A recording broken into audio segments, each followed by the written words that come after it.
Video about how to make your weed plants, how to make them resistant to bugs. So I figured out this process. So I want to share it with everybody.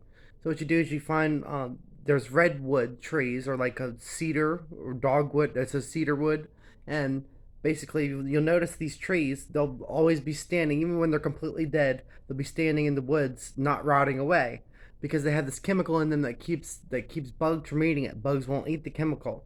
That's why they don't eat these trees. That's why they always stand even after they're dead. They're standing dead woods, and they don't get eaten because of the chemical that's in them. So what you do is you take the bark off of these trees, strip all the bark off, put it in a sealed metal container like a metal trash can, have a little hole popped in it for venting off gas, and make a fire and put all your bark inside of there. Pack it completely full, build a big fire around that trash can, and burn the trash can in a sealed oxygen-free environment, and then it'll off gas all the materials out of it until it turns that bark into like a char, and then it'll have the concentrated chemical in there, but it won't mess up your plants either because it's basically condensed out. And you put that char inside of your plants, a biochar, and you grow your plants. You grow your first batch with that biochar, and it'll absorb, and you use about 10 to 20% inside your mixture, and just do layers just like you would, with earthworm castings, and then layers of the biochar.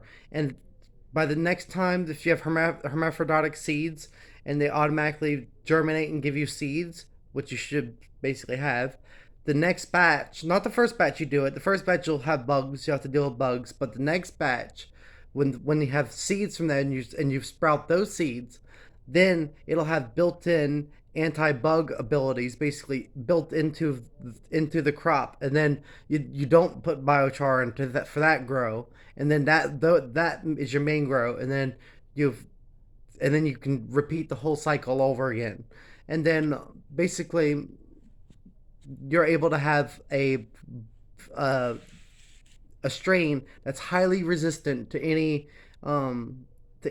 any type of foreign interaction. So I just want to make this video and give everyone that information.